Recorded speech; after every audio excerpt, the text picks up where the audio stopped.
No ar, Faixa Livre, rádio jornalismo de verdade, a informação de primeira qualidade, a interpretação e os comentários das notícias, entrevistas, o contraditório.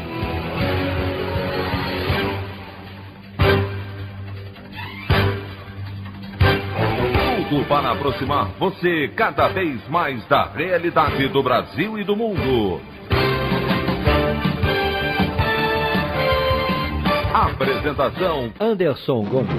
Comissão de Assuntos Econômicos do Senado aprova convite para ministro da Economia Paulo Guedes e presidente da Caixa Roberto Campos Neto explicarem a existência de empresas offshore no nome de ambos em paraísos fiscais. Relator da CPI da pandemia, senador Renan Calheiros, afirma que seu parecer com certeza pedirá indiciamento do presidente Jair Bolsonaro. Sócio da empresa VTC Log, responsável por armazenar e distribuir vacinas contra a Covid-19, Raimundo Nonato Brasil diz que não recebeu por serviço prestado ao Ministério da Saúde e descarta corrupção em aditivo contratual negociado com o ex-diretor da pasta Roberto Ferreira Dias.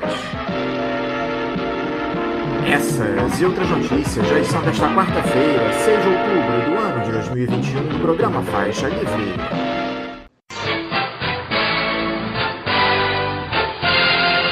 Comentário de Anderson Gomes.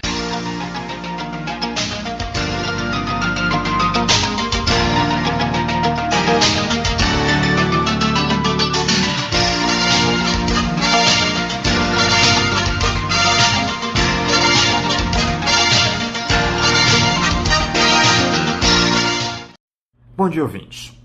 A CPI da pandemia no Senado entrou essa semana na reta final dos seus trabalhos. Os depoimentos devem ser encerrados nesta quinta-feira para que o relator Renan Calheiros, do MDB de Alagoas, prepare o seu texto.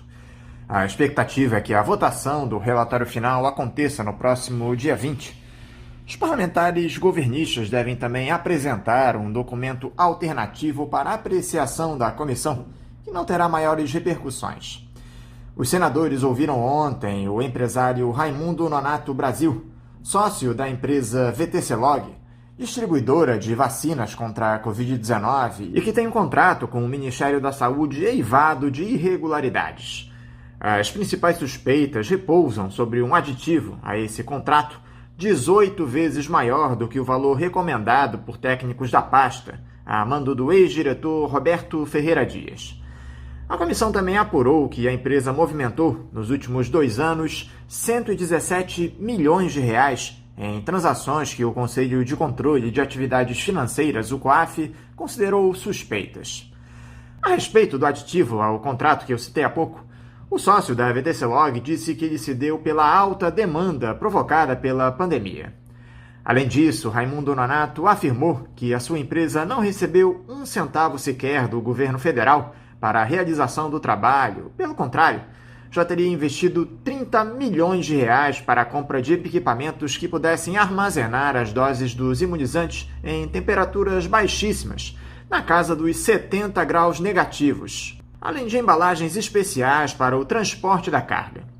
Sobre os boletos em nome de Roberto Ferreira Dias, Raimundo Nonato comentou que o ex-diretor do Ministério da Saúde era cliente de uma outra empresa do grupo, a Voetur Turismo, e que ele teria apenas efetuado pagamentos e não recebido vantagens.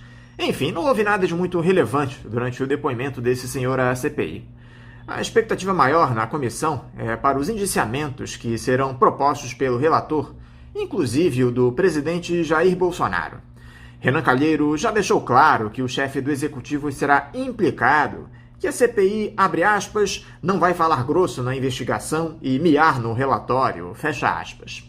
Esperamos mesmo que Jair Bolsonaro, líder máximo desse morticínio que se dá no país, com quase 600 mil mortes provocadas pela Covid-19, com tentativas de corrupção, conluio macabro com operadoras de plano de saúde para utilização de medicamentos sem eficácia, seja devidamente incriminado e pague por isso. É o que todos nós brasileiros esperamos. A opinião do Faixa Livre. Bandeirantes AM, agora é 860. Sintonize no seu rádio.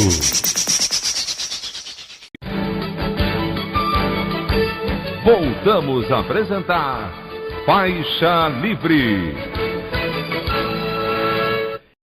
Estamos de volta, ouvintes, com o início da edição de hoje do programa Faixa Livre, que tem na sua produção a jornalista Celeste Sintra, auxiliada pela também jornalista Natália Moraes, tendo no comando do áudio o Francisco. Meu bom dia a todos. E meu bom dia também a você, que pode aqui participar nos enviando mensagens eletrônicas para o endereço ouvinte@programafaixalivre.com.br ou ainda registrando suas participações diretamente nas nossas redes sociais. No Facebook, nossa página é o Programa Faixa Livre. No Twitter e no Instagram, para deixar o seu recado, basta seguir os perfis @PGMFaixaLivre. Lembrando que as participações por telefone estão inviabilizadas, pois durante o período da pandemia do novo coronavírus, nosso programa está sendo gravado no dia anterior à sua veiculação. Pedimos desculpas aos nossos ouvintes que costumam interagir conosco desta forma, mas foi a maneira encontrada pela equipe do Faixa Livre para mantê-los informados sobre o que acontece no país e no mundo com essa nossa visão crítica e, ao mesmo tempo, preservando a saúde dos profissionais que levam o programa ao ar. O Faixa Livre pode ser acompanhado também pelo nosso aplicativo para celulares com sistema operacional Android. O nome do aplicativo é Programa Faixa Livre. Os ouvintes também têm acesso à transmissão pelo nosso site, o www.programafaixalivre.com.br, ou pela página da Associação de Engenheiros da Petrobras, a AEPET, uma das nossas entidades patrocinadoras, no www.aepet.org.br. Para quem perdeu alguma das edições ou quer ouvir novamente o Faixa Livre, os áudios das entrevistas e editoriais estão disponíveis no nosso podcast, nos aplicativos Spotify, Deezer e Castbox. E dando início às nossas entrevistas, eu cumprimento o ex-presidente da União Nacional dos Estudantes, a UNE, e um dos fundadores do Movimento pela Agricultura Ecológica, Jean-Marc von der Weyde. Jean-Marc, bom dia. Bom dia, Anderson. Bom dia, ouvintes. Estou aqui numa expectativa muito grande para essa nossa conversa. Hoje os assuntos são muitos. Jean-Marc, muito obrigado por você novamente dialogar aqui conosco no Faixa Livre. Jean-Marc, é impressionante como em nenhuma das vezes em que nós conversamos nesses pouco mais de 1000 dias de governo Bolsonaro, não houve qualquer notícia a ser comemorada, nada que pudéssemos exaltar nesse governo. O panorama é de destruição total das principais garantias sociais da população, de entrega das nossas estatais, de empobrecimento acelerado, muita gente disputando ossos e carcaças no lixo para conseguir algo para comer. A humilhação a qual o povo brasileiro está submetido renova os limites quase que diariamente. Você vê alguma saída para esse quadro ainda nessa gestão do ex-capitão Jean-Marc? Esse ano eleitoral que se aproxima, que normalmente motiva a implementação de medidas de cunho popular visando a renovação de mandatos, pode dar algum alento, ainda que momentâneo, para o nosso povo? O governo acena aí com a ampliação do Bolsa Família, que deve mudar de nome. Também existe a possibilidade de renovação do auxílio emergencial? Olha, Anderson, é uma longa pergunta e a resposta também tende a ser muito longa. Eu vou tentar abreviar. Olha, eu acho que expectativas, na verdade, não pode esperar melhor do que foram os primeiros 1000 dias para os outros 500 que ainda tem pela frente. É improvável que haja qualquer tipo de melhora e é muito possível que haja pioras, né, do ponto de vista do comportamento do presidente Bolsonaro. Eu acredito que exatamente pelo fato de que ele está num processo de isolamento cada vez maior, ele não pretenda fazer simplesmente uma disputa normal, democrática nas próximas eleições. Ele vai fazer o que ele já vem tentando desde muito tempo, que é montar as condições de um golpe de Estado. Agora, o golpe não é aquele golpe clássico, certamente, que você bota, né, os tanques na rua. Ele fez um arremedo desse golpe clássico do outro dia que ele mandou os tanques dos fuzileiros navais em Brasília desfilarem na frente do Congresso para entregar uma carta, que é uma coisa patética e ridícula, mas enfim, é o É um pouco o que vai na cabeça dele. Acho que o sonho dele seria mesmo botar os tanques na rua, os urutus entrando o Congresso adentro, quer dizer, esse tipo de palhaçada. Mas, evidentemente, os tempos são outros, as coisas não se passam assim. Agora, golpes existem sem ser com tanque na rua. Né? Acho que eles, na verdade, a fórmula que é mais comum nos tempos de hoje, mundo afora, é você ir esvaziando o conteúdo e a capacidade de ação das instituições republicanas, instituições democráticas. E eu acho que é isso que ele procura fazer, permanentemente pressionar o Congresso, pressionar o Congresso e pressionar o Supremo para ver se ele recua. Até agora ele não conseguiu, na verdade, eu não sei se ele ao comprar o Congresso, ele o tem na mão, ou se é o contrário, se é o Congresso que o tem na mão por ser comprado. É uma via de mão dupla aí nessa história. E por outro lado, o STF, aparentemente, pelo menos, quer dizer, não está se deixando levar nem pela gritaria do Bolsonaro, nem por eventuais articulações de pacificação que o Temer, por exemplo, propôs naquela cartinha que ele escreveu para o Bolsonaro assinar. Agora, isso é uma situação complicada, quer dizer, porque o Bolsonaro, para chegar a uma condição de golpe, ele precisa de uma situação de caos que justifique ele pedir a intervenção das Forças Armadas. E eu acho que ele aposta nisso. Razão pela qual eu não acredito que ele faça nada de muito significativo, nem que ele queira, ele vai ser capaz de fazer algo de significativo e positivo para a população. Ele aposta mesmo numa situação de caos social, ele já falou, inclusive, nisso mais de uma vez, nessas lives que ele faz, quando vocês vão ver como vai ser quando o povo estiver invadindo o supermercado, é quase como quem diz, oba, estou esperando que isso aconteça. Mas mesmo assim, mesmo que aconteça a situação de caos, não é tão simples o golpe, quer dizer, vai precisar de uma série de circunstâncias que se somem favoravelmente ao jogo dele. Acho que ele vai tentar. Se ele vai conseguir, é uma outra questão. Por outro lado, eu diria o seguinte, condições para um caos social o Brasil está vivendo há algum tempo já, porque tem a pandemia que foi um pandemônio, quer dizer, e ainda é, embora esteja em processo de encolhimento, de perda de força, a pandemia do coronavírus, ele foi uma situação que chegou a momentos desesperadores em vários lugares, quer dizer, com gente morrendo na porta de hospital, quer dizer, gente morrendo em maca de hospital no corredor, quer dizer, gente morrendo em casa porque não tinha lugar para se tratar. Enfim, nós temos quase 600 mil mortos, quer dizer, fora não sei quantos milhões de sequelados, por causa do problema da pandemia. Mas essa está recuando nesse momento. Agora, a outra pandemia, que se expandiu de uma forma insidiosa, porque ela é menos visível, é a da fome. Não é só a fome, quer dizer, que a fome afeta 20 milhões de brasileiros, que já não é pouca gente. Mas esse é aquele que come uma refeição por dia, quer dizer, uma refeição em geral, quer dizer, de baixa qualidade nutricional.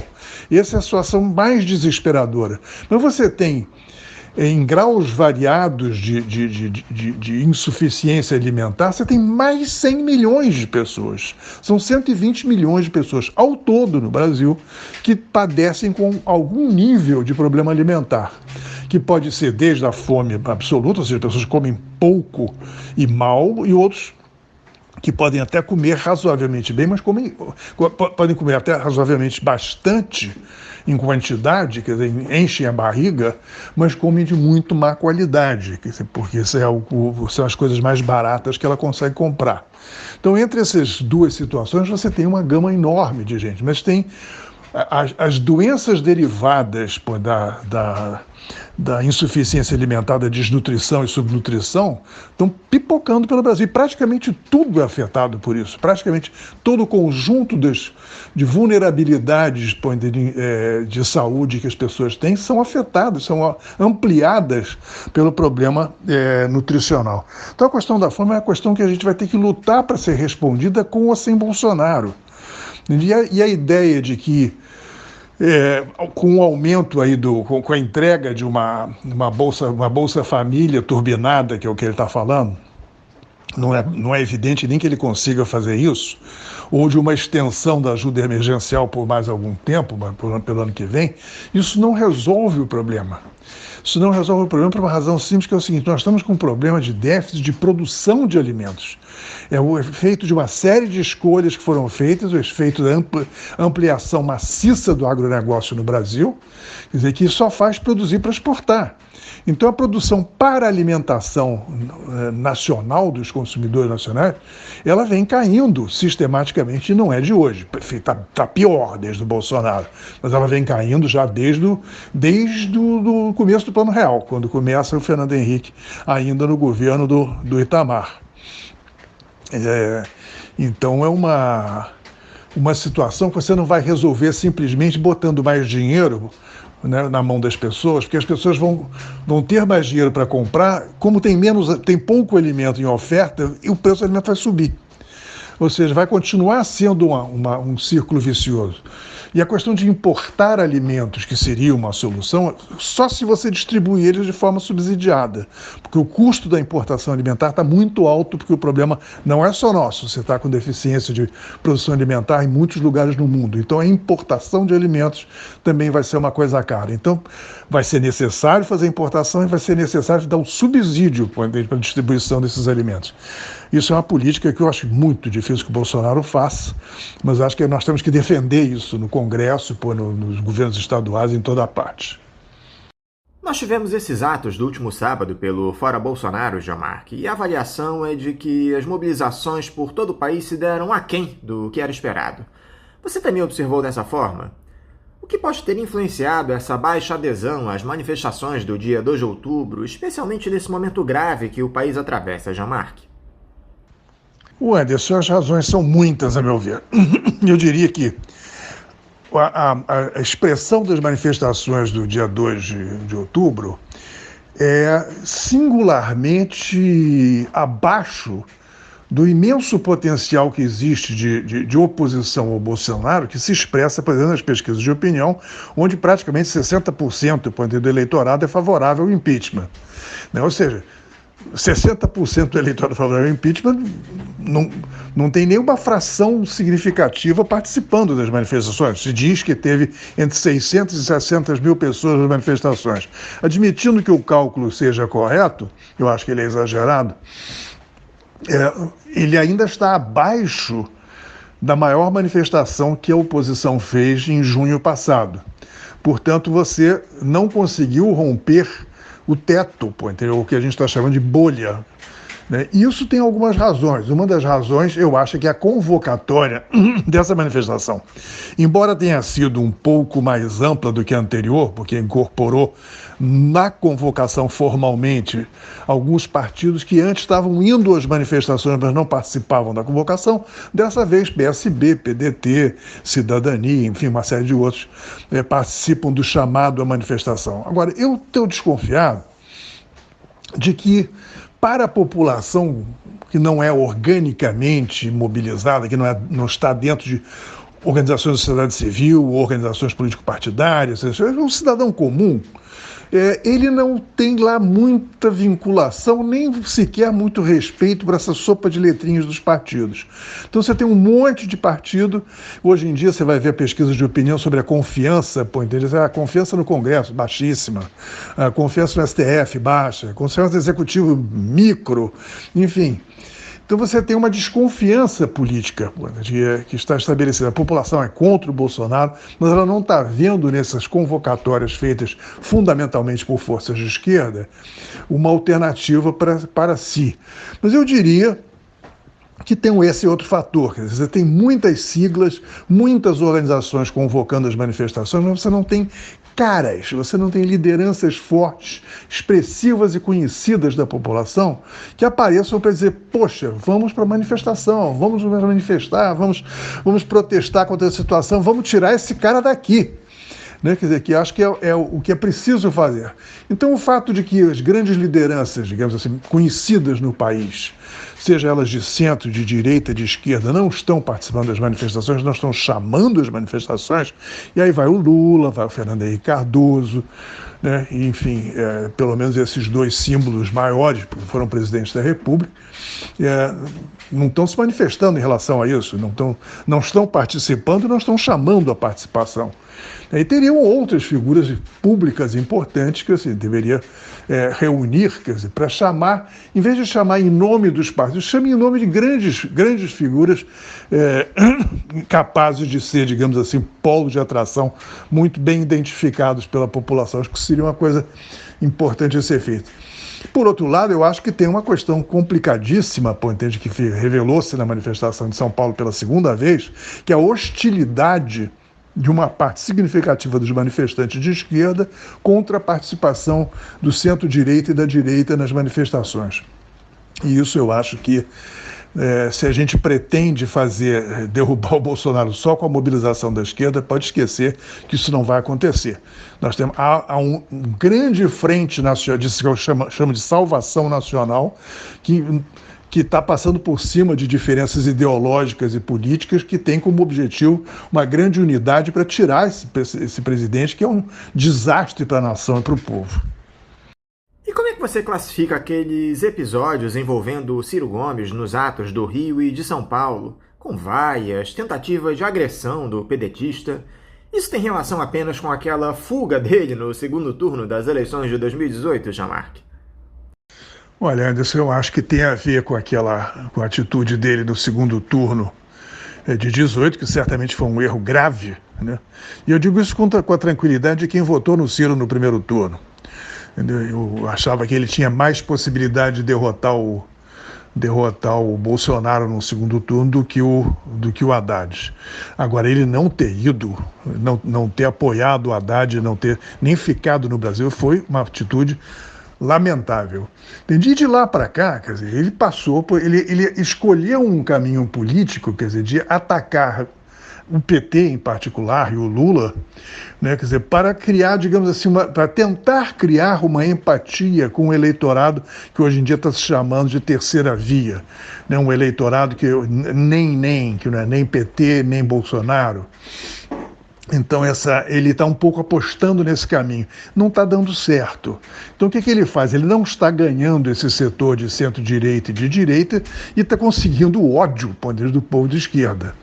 Agora,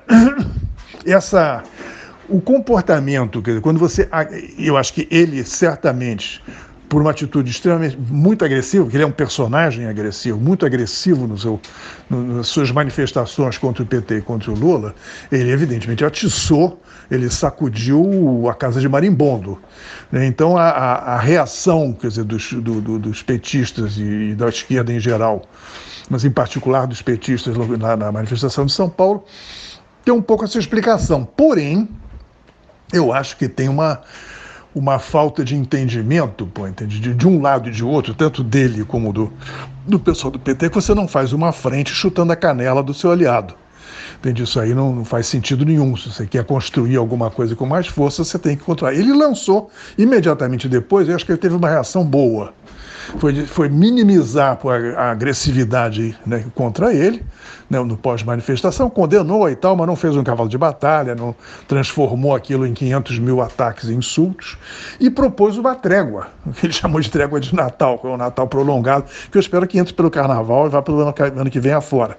Ou seja, parar as agressões mútuas, ou seja, ele percebeu que não é só do lado dos petistas de base, entende que tem porrada, ele também dá. Então, ou seja, a trégua, os dois lados têm que se comportar. Jean-Marc, e esse enfraquecimento a conta-gotas que o Jair Bolsonaro vem tendo nas pesquisas de opinião nos últimos tempos tem se dado já dentro do cercadinho, daquele espectro mais ideologizado que defende o ex-capitão? Na última pesquisa da Datafolha, ele apareceu com 22% de aprovação, se eu não estou enganado. Seria esse o piso de popularidade dele, Jean? Ainda há espaço para ele cair mais na sua avaliação? E que tipo de problemas isso pode trazer a ele caso esse derretimento siga acontecendo? Olha, Anderson, eu acho que possibilidade dele derreter mais existe, pô, entende? Certamente, eu acredito até que ela vai acontecer. O que sempre me surpreendeu esse tempo todo com o Bolsonaro foi a lentidão com que isso se passou. O Bolsonaro, ele sobrevive a uma quantidade, uma escalada de problemas, de erros, de grosserias, pô, de falta de sensibilidade, enfim, todo tipo imaginável de problema, e ele vai perdendo espaço sim, mas vai perdendo devagarinho.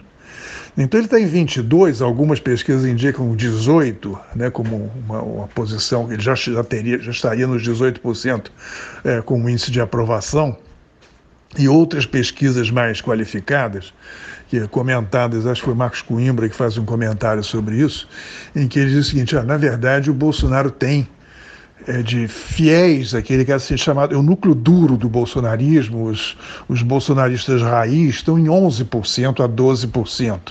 E são aqueles que sempre votaram nele, são aqueles que aprovam tudo que ele fez, que dizem que o governo dele é bom, que ele foi bem em tudo, na pandemia, não sei o que, tudo quanto é coisa. Confiança absoluta nas suas palavras, enfim, essas perguntas que acontecem nas pesquisas. Isso está na faixa de 11%, 12%. Segundo Marcos Coimbra, pode cair, inclusive esse núcleo duro pode cair. O núcleo duro, na verdade, pode estar sendo afetado por uma outra coisa, que é a falta de firmeza do próprio Bolsonaro. O Bolsonaro largou no sal a turma que ele chamou para o golpe do dia 7 de setembro, chamou para os grandes, né, paralisar as cidades, paralisar Brasília, paralisar as estradas, não sei o que tal. O pessoal botou a cara, pô, foi lá, né, a milícia dele partiu para vamos ver, agora é a nossa vez, e por aí vai. E ele saiu fora. Quando ele sentiu que não estava dando, a retaguarda militar dele não estava funcionando, não estava segura, ele simplesmente cai nas provocações orais, não sei o que, mas não passa disso. E os outros foram sal, porque eles se arriscaram, eles botar a cara a tapa. Então isso aí não é uma coisa muito boa para os seguidores fanáticos, que eles devem estar começando a se perguntar onde é que se eles podem se arriscar na próxima vez que o Bolsonaro disser: desta vez nós vamos, é o nosso dia, o nosso momento, o dia D na hora H. E simplesmente eles não sabem se o Bolsonaro vai tirar o dele da reta e deixar eles no sal de novo, né? Então acho que tem esse lado dos seus seguidores que acho que deve estar dando um certo grau de incerteza. Mas eu acredito que sim, ele tem espaço para perder e certamente perderá, porque não há nada que ele possa fazer que ele já não tenha feito até hoje, que sempre leva um desgaste, embora relativamente lento. Agora, que efeitos esse derretimento dele pode ter do ponto de vista do comportamento dele no governo, eu acho que, mais uma vez, quer dizer, eu já comentei isso antes, isso vai levá-lo a pensar sempre mais na tentativa de interromper o processo natural de sucessão democrática, ou seja, dar um golpe. Quem já fala em abandonar o barco do bolsonarismo é o Centrão lá no Congresso, Jean-Marc. A jornalista Thaís Oyama, do site UOL, afirma que importantes lideranças do bloco do Centrão já falam abertamente na possibilidade de derrota do presidente Jair Bolsonaro nas eleições de 2022, ainda que não cogitem nesse momento uma debandada. Para representantes do PP, a única forma de o ex-capitão chegar ao pleito com chances é se ele crescer entre as classes D e E. Segundo essa turma do baixo clero, a queda no apoio ao presidente no segmento da classe média já seria irreversível. Nós falamos há pouco sobre essas iniciativas eleitoreiras que o Bolsonaro poderia emplacar com a ampliação do Bolsa Família. Agora, o Centrão é movido por oportunidade. Esse pessoal se desloca para onde há presunção de poder. Esses partidos ficarão na barra do Bolsonaro até que momento, Jean-Marc? Não seria a hora de eles começarem a negociar um apoio com Lula? Por falar nisso, que tipo de concessão poderia ser feita para essa turma em busca de governabilidade, Jean-Marc? Olha, eu acho que manobras, né, de neutralização política, quer dizer, distribuição de benesses, quer dizer, todo esse tipo de coisa, seja sob o formato Bolsa Família ou qualquer outro tipo de título que se dê para um projeto de distribuição de renda, eu acho que ele vai tentar. Ele vai ter muitas dificuldades, financeiras para início de conversa, porque há uma série de travas para que isso seja conseguido, seja obtido. E eu não tenho certeza até que ponto o Congresso vai aprovar, digamos, medidas que vão levar a furar o teto de gastos e outras coisas do gênero. A gritaria prévia já está sendo grande. Agora, eu acredito que o efeito de uma distribuição de renda, a não ser que ele fosse muito significativa, ela não seria uma coisa, digamos, que mudasse o panorama político para o Bolsonaro se tornar uma figura mais palatável, digamos, eleitoralmente. Até porque eu falei que o elemento principal hoje em dia dos gastos desse novo ou velho auxílio são os gastos com alimentos. Os gastos com alimentos não tendem a diminuir pelo fato de que as pessoas vão estar com mais recurso, porque os preços vão subir. Essa equação não está fechada, então eu não estou vendo muito o que a gente possa fazer que tenha um efeito positivo para segurar o derretimento que ele tem. Quanto ao Centrão, o Centrão é aquele negócio, o Centrão não se vende, ele se aluga, né? Então, enquanto o Bolsonaro pagar o aluguel, ele certamente vai garantir, quer dizer, o apoio deles até um certo ponto, porque ele foi derrotado no Congresso várias vezes nos últimos tempos. Quer dizer, na verdade, o que o Centrão está fazendo, talvez até mais o Lira do que o próprio Centrão, ele é o fator de bloqueio do impeachment, é o cara que segura a barra do impeachment. Então, para o Bolsonaro, todo esse gasto de bilhões que ele está fazendo com o Centrão tem a ver com isso, segurar a abertura do processo de impeachment. Então, o Lira, mais talvez do que o próprio Centrão, quer dizer, então, agora, quando é que eles desembarcam? É aquela famosa história já conhecida, né? Que é um ditado que lá de Brasília, você carrega o defunto até a beira da cova, mas você não pula dentro da cova junto com ele. Ou seja, eles vão carregar o Bolsonaro enquanto eles puderem tirar dinheiro do Bolsonaro com esses orçamentos secretos e com outras benesses, eles vão ficar. Certamente. Agora, isso nada impede que eles passem ao mesmo tempo já se preparem para a traição. Quer dizer, eles já estão negociando com Lula. Pô, em volta e meia você tem, tá? Os jornais já anunciam. Fulano de tal do PP conversou com Lula, o Valdemar Costa Neto conversou com Lula, sei lá mais quem conversou com Lula. Enfim, conversas eles vão manter, eles têm sempre dois ferros potentes no fogo. Quer dizer, um para ser usado imediatamente e outro para preparar para o futuro. Ou seja, quanto à governabilidade, essa é uma coisa que me apavora, porque se você não consegue uma mudança significativa na composição da Câmara nas próximas eleições, e isso vai ser preciso uma coisa heróica para conseguir, nós vamos ter um governo capturado sob chantagem permanente, refém do Centrão. Vai ser uma coisa terrível, porque o país vai precisar de medidas extremamente rigorosas, extremamente profundas, e para algumas classes chocantes, para você conseguir reverter o quadro desastroso que o Bolsonaro provocou. Em particular, eu acho que na questão de uma reforma tributária que alcance realmente as grandes famílias, isso aí, com o Centrão dominando, eu não estou vendo muito bem como é que vai acontecer. E se você não consegue reverter, as questões de ponto de vista de financiamento do gasto público, nós vamos ter ou uma situação de pressão inflacionária ou uma situação de não ter como fazer nada, de ficar travado. O problema vai estar mais por aí. Agora, Jamar, que esse episódio envolvendo a existência de empresas offshore em paraísos fiscais de propriedade do ministro da Economia Paulo Guedes e do presidente do Banco Central Roberto Campos Neto provocou uma enorme saia justa para o governo, que agora fica naquela dúvida se banca os dois ou se demite a dupla. Algo que viria bem a calhar para o Bolsonaro, que há tempos não aguenta mais o seu posto Ipiranga na economia. Dependendo dos desdobramentos desse episódio, Jean-Marc, você vê algum risco para o Guedes e para o Campos Neto na administração federal? Por mais que não seja crime você ser sócio de uma offshore fora do país, esse tipo de coisa não pode ser aceito de representantes do governo, que têm o poder de atuar em benefício próprio. Olha, esse negócio da offshore do Guedes e do presidente do Banco Central, na verdade, se houvesse transparência no Brasil, nós íamos pegar muito mais gente nesse pulo do gato aí. Mas o fato é que a rigor não é ilegal. Quer dizer, a rigor não é ilegal. Quer dizer, fazer o que eles fizeram não é uma coisa ilegal.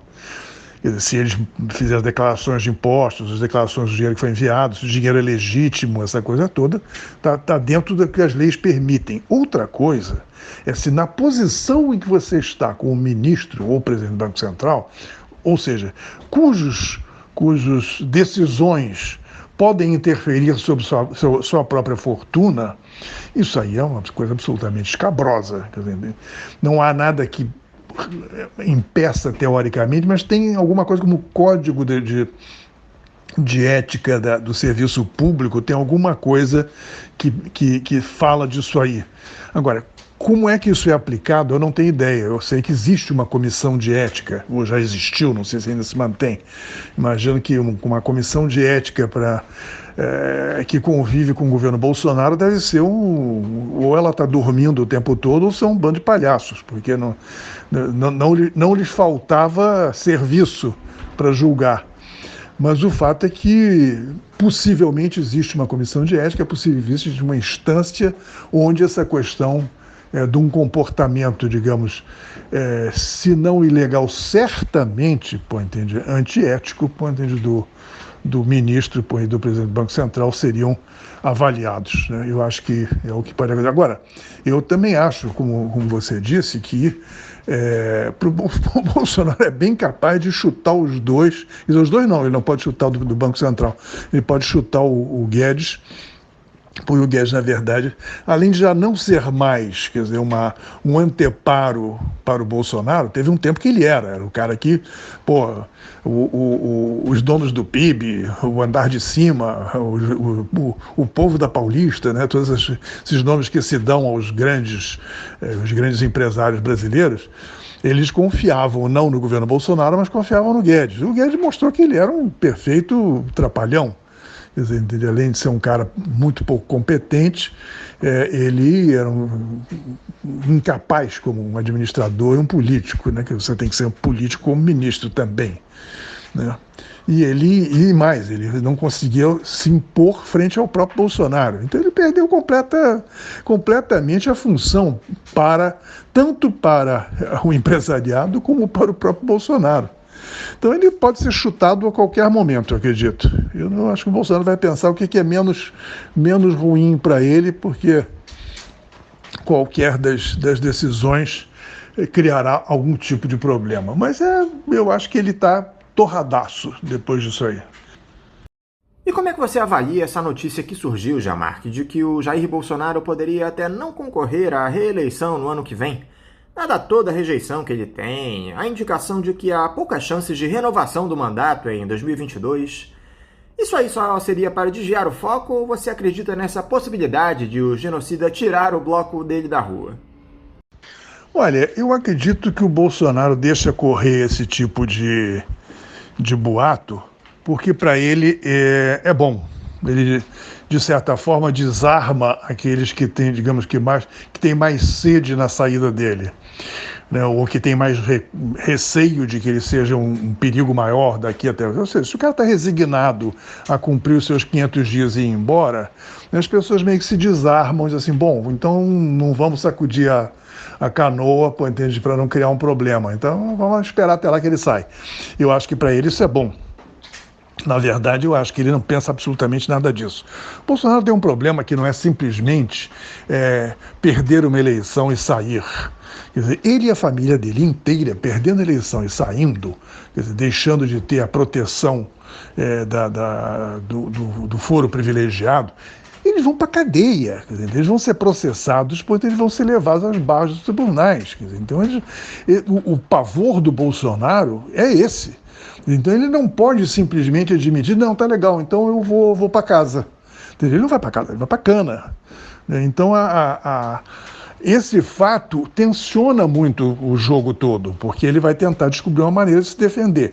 Tanto é que o boato que rolou depois da carta do Temer, é que teria havido um acordo em que o Bolsonaro passaria a ter um comportamento de bom menino, né? Quer dizer, não cuspir no prato, entendeu? Não chutar a canela da visita, entende? E coisas do gênero.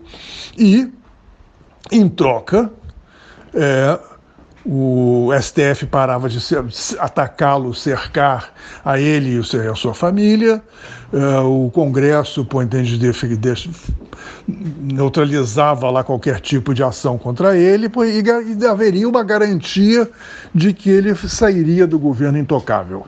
Para começar, isso é uma promessa que é muito difícil de você manter, porque tem muita gente numa parada dessa. Veja só, Bolsonaro sai do poder e no dia seguinte alguém o processa, ele vai para um juiz de primeira instância.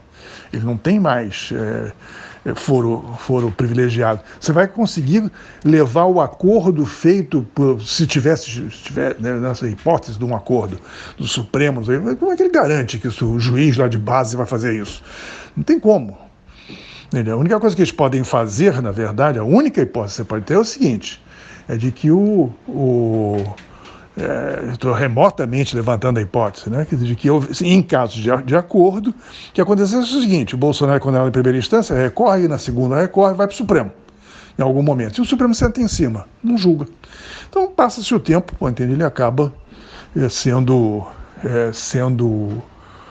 digamos assim, não absolvido, mas o processo acaba findando por decurso de prazo.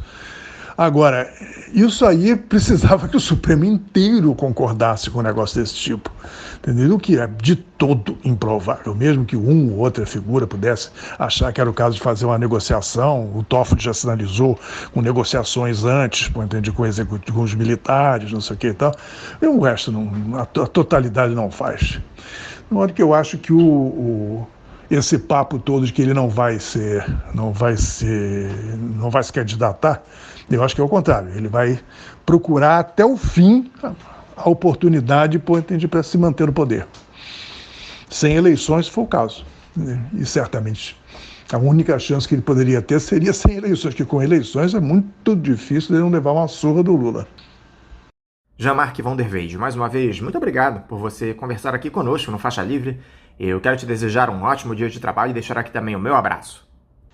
Bom, Anderson e ouvintes do Faixa Livre, essa conversa foi ótima, eu espero cruzar com vocês proximamente e que nós todos tenhamos muita sorte nesse tempo que nós temos pela frente, até nos livrarmos do que eu chamo o energúmeno. Uma boa tarde para vocês. Conversamos aqui com o ex-presidente da União Nacional dos Estudantes, a UNE, e um dos fundadores do Movimento pela Agricultura Ecológica, Jean-Marc Vanderveide. Aproveitando para lembrar mais uma vez a vocês, ouvintes, que agora a nossa Rádio Bandeirantes mudou a sua frequência no dial. Estamos agora no 860 AM e não mais no 1360. Então, para vocês que estão nos ouvindo aqui pela internet, que queiram acompanhar o nosso programa na rádio, vocês agora sintonizem o 860 AM da Rádio Bandeirantes. A mudança aconteceu no último dia 1º, nós estamos avisando aqui a todos vocês para que sintonizem a nova frequência no rádio, tá bom? Como vocês, ouvintes, sabem, o Faixa Livre tem passado por um processo de transição nos últimos tempos que provocou algumas mudanças e adaptações às novas tecnologias. Uma delas é justamente a adoção de uma chave Pix, essa nova modalidade de transferência de valores para os ouvintes que desejam contribuir com qualquer quantia para a manutenção do nosso programa. Portanto, para você que já aderiu a essa tecnologia, a chave Pix da conta do Faixa Livre é o nosso e-mail, ouvinte@programafaixalivre.com.br. Repetindo, a nossa chave Pix é ouvinte@programafaixalivre.com.br. Para você que faz transferências da maneira tradicional, a nossa conta corrente em nome da Associação de Funcionários do BNDES, a AFBNDES, do Banco Itaú, agência 1964, conta corrente 03004, dígito 1. Repetindo, a agência do Banco Itaú, de número 1964, conta corrente 03004, dígito 1. O CNPJ da AFBNDES para a realização de depósitos para quem não é cliente do referido banco é o 33-984-550-0001-41. Repetindo, o CNPJ da FBNDES é o 33-984-550-0001-41. Lembrando que todos os recursos depositados nessa conta são destinados exclusivamente ao financiamento dos custos do Faixa Livre.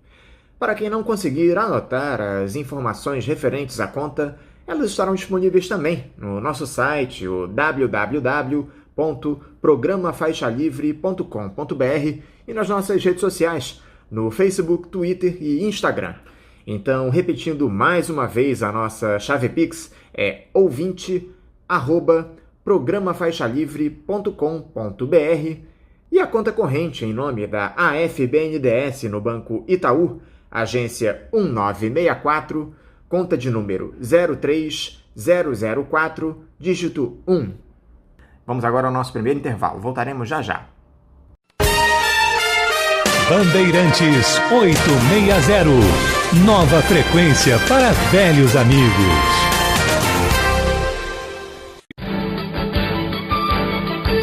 Voltamos a apresentar Faixa Livre. Já voltamos, ouvintes, e agora eu saúdo o médico oncologista, sanitarista, ex-secretário de Saúde do Ceará e membro da Coordenação de Execução Nacional da Associação Brasileira de Médicas e Médicos pela Democracia, a ABMMD, Raimundo José Arruda Bastos. Arruda Bastos, bom dia. Bom dia, Anderson. Bom dia, ouvintes da Rádio Bandeirantes 860. Um prazer participar mais uma vez do Faixa Livre.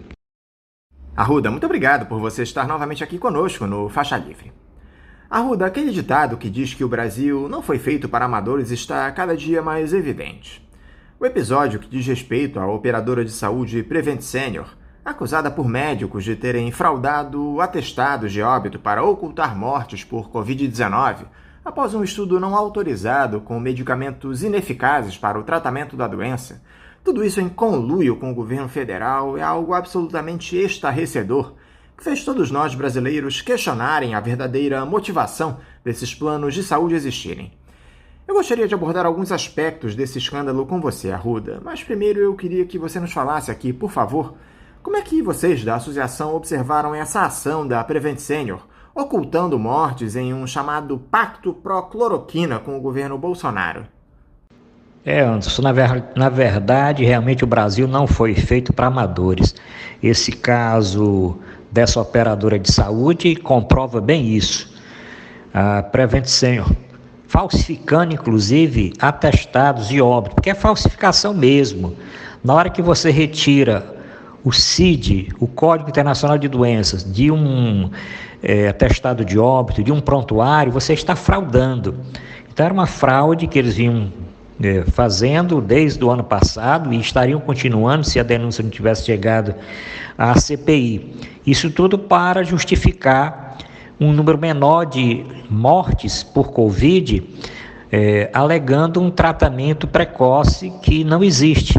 Um tratamento feito principalmente por essas drogas que o governo e que os negacionistas defendem. Então, realmente, o Brasil não é feito para amadores. E a nossa entidade, a nossa Associação Brasileira de Médicos e Médicos pela Democracia, vem denunciando exatamente isso, denunciando tudo que ficou bem claro nas últimas matérias, nas últimas declarações, inclusive na CPI da pandemia. E a ação dos médicos que denunciaram esse conluio macabro, Arruda, entre a operadora de saúde e o governo federal? Eles agiram da maneira correta? Não demoraram demais para apontar esse crime cometido pela Prevent Senior com a anuência da gestão do ex-capitão? Anderson, você disse correto. É realmente macabro o que aconteceu. Tá certo? Esse conluio entre a operadora de saúde, aquele gabinete paralelo, ligado ao Palácio do Governo, Palácio do presidente Bolsonaro, e as diversas instâncias que deveriam fiscalizar, inclusive a ANS, Ministério Público, Conselho Federal de Medicina, Secretaria de Saúde do Estado de São Paulo, Secretaria de Saúde da capital São Paulo. E os médicos demoraram, mas é só para você sentir o tamanho do problema. Eles foram pressionados, super pressionados. São médicos que estão com um vínculo precário nessas instituições, precário, muitas vezes sem ter a sua carteira assinada, sem ter seu vínculo trabalhista reconhecido, trabalhando como profissionais autônomos muitas das vezes, e outras vezes sendo obrigado a se transformar numa empresa, é a famosa pejotização. Então, por isso, realmente, que eles demoraram. Mas antes tarde do que nunca, resolveram denunciar e agora é cobrar que as punições venham. Você acredita em algum tipo de punição para a Prevent Senior, Arruda? Já há investigações tanto pela Justiça de São Paulo como pelo Ministério Público Federal a respeito da postura da operadora de saúde. Qual seria o tipo de punição que a empresa poderia receber? Há a possibilidade de uma intervenção da Agência Nacional de Saúde Suplementar? E as famílias dos pacientes que sofreram com esse estudo não autorizado com cloroquina podem exigir algum tipo de indenização? Anderson, eu sei que a impunidade, né? A impunidade é grande, as pessoas não acreditam muito em punição, mas esse caso, nós temos documentos, existem prontuários, existem atestados de óbito, existem denúncia de pacientes que sobreviveram, denúncia de familiares, né? Denúncia dos médicos. A ANS tem que fazer uma intervenção imediata nessa operadora de plano de saúde. E aqui eu tranquilizo, aqueles que são usuários desse plano de saúde não vão ficar na mão. Esses usuários eles vão ser absorvidos por outras empresas, por outras operadoras que tenham condição exatamente de absorver esses usuários. Então, acredito sim, acredito em punição e punição séria. Primeiro, que essa operadora deixe de funcionar, certo? Através de uma intervenção. Segundo, que seus clientes sejam absorvidos por outra empresa. Terceiro, que os diretores, os gerentes, aqueles que participaram de toda essa falsificação de documentos, essa obrigação dos médicos prescreverem medicamentos sem confirmação, sem comprovação científica, que isso já é determinado, uso de testes, de estudos clínicos sem aprovação da Anvisa, utilização de ozônio, como foi também confirmado, que é um tratamento ozônio via retal, que não tem nenhum trabalho científico que respalde, nenhuma autorização da Anvisa. Então, isso tudo é muito grave, e aí é cadeia de muitos anos, além de multa e outras coisas mais. Então, eu acredito, que eu falo para você, que outras pessoas que estão aí com receio de fazer a denúncia, que apareçam. Tá? Isso é uma bola de neve, não só tem esses médicos que foram obrigados a prescrever esse medicamento sem confirmação científica, aliás, com confirmação de que não tem resultado, que faz mal mesmo o paciente. Não só são esses pacientes que tomaram o medicamento, que estão relatando agora, existe muita gente que está esperando esse caso criar mais volume para denunciar, e aí eu acredito sim que todos eles sejam punidos. O Ministério da Saúde, Arruda, não deveria ter acompanhado mais de perto essa história? Dá para colocar na conta do general Eduardo Pazuello esse escândalo da Prevent Senior? A grande questão é que essa atitude condescendente com as teorias do bolsonarismo, Arruda, se dá também durante a gestão do atual ministro Marcelo Queiroga. Anderson, todos estão com algum grau de comprometimento. Pazuello tem grau de comprometimento, o Queiroga atual tem também grau de comprometimento nesse caso. Tá certo? O Ministério da Saúde, através de outras pessoas, como é o caso da capitã Cloroquina, a doutora Mayra, tem também culpa nesse caso. A ANS também tem culpa. E eu não dispenso também a culpa do próprio gestor de São Paulo, né? Que está sendo agora levantada a situação de que esses hospitais não tinham alvará de funcionamento, não tinham autorização para funcionar, a grande maioria deles. Isso deveria ter sido fiscalizado pela vigilância sanitária, a vigilância sanitária deveria ter multado, autuado, até mesmo fechado alguma dessas instituições. Então, tem o Ministério da Saúde, principalmente agora o ministro atual, tem muita culpa no cartório, porque inclusive ele respaldava, como o Pazuello também, aquele gabinete paralelo, tá certo? Que fazia exatamente as definições do uso de medicamentos sem comprovação científica para justificar o quê? Para justificar que os pacientes saíssem às ruas, tá certo? Para não parar a economia. A única finalidade era essa. Paciente andar na rua achando que tinha um tratamento milagroso e aí a economia não ia sofrer tanto. Quer dizer, um crime que aconteceu. Quantas pessoas adoeceram, quantas pessoas hoje estão sequeladas, quantas pessoas faleceram, quantas famílias destroçadas por causa de uma conduta que não é só antiética, não, é criminosa mesmo. Isso é um crime, o que aconteceu foi um crime. Como é que vocês analisam, Arruda, a postura do Conselho Federal de Medicina nessa história toda? Essa entidade, que é acusada de defender a retórica bolsonarista, sequer se posicionou diante desse escândalo. Vocês da associação têm cobrado um posicionamento deles? Sim, Anderson, temos cobrado um posicionamento do Conselho Federal de Medicina, mas não é de agora, desde o ano passado, desde que o Conselho começou a ficar ligado ao governo Bolsonaro, desde a época até do Mandetta, do Nelson Teich, depois com o Pazuello, e agora prolongando com o Queiroga, que nós temos criticado fortemente a atuação da diretoria do Conselho Federal de Medicina. Aqui eu preciso fazer uma ressalva. Não é todo o Conselho, nós temos pessoas que não concordam, que estão no Conselho Federal de Medicina, não concordam com essa atitude da diretoria. Então, são diretores que têm maioria e que fazem exatamente isso com a nossa categoria, uma entidade que tem um papel importante, um papel como autarquia que controla exatamente o trabalho médico, e nós estamos exigindo que eles renunciem e aí que se provoque toda uma substituição por novas pessoas. Nós temos também que ver a atuação de conselhos regionais de medicina, porque também tem muitos conselhos que adotaram essa política negacionista. Infelizmente, não se concebe que entidades médicas tenham uma posição negacionista. Nós somos formados pela ciência, nós não somos formados por não ciência, né? Então, o Conselho, nós exigimos realmente a renúncia, que é a forma mais rápida. É a mesma coisa que nós estamos pedindo para o Bolsonaro, estamos pedindo o impeachment dele. Mas se ele quisesse renunciar, ninguém achava ruim também não. Tá certo? O importante é o seguinte, quanto mais permanece, agora um pouco mais tolhido devido às denúncias, devido à nossa atuação de outras entidades e às críticas da imprensa, e que cada dia cresce mais, eles baixam um pouquinho o fogo dessas atitudes negacionistas contra a vacina, a favor de tratamento não eficaz e tudo. Então, nós realmente temos ultimamente formado aí com diversas entidades. Não é só a nossa entidade. Nós temos também a Rede Nacional de Médicos Populares, nós temos o Coletivo Rebento, que é aqui do Ceará também, e outras entidades que estão se chegando e estão formando uma grande onda, tá certo? Para pressionar exatamente essas mudanças no Conselho Federal de Medicina, Anderson. Surgiu também uma denúncia, Arruda, de médicos de Fortaleza em relação à operadora de planos de saúde Hapvida, de que ela também teria pressionado os profissionais a receitarem o tal do kit Covid a pacientes com a doença.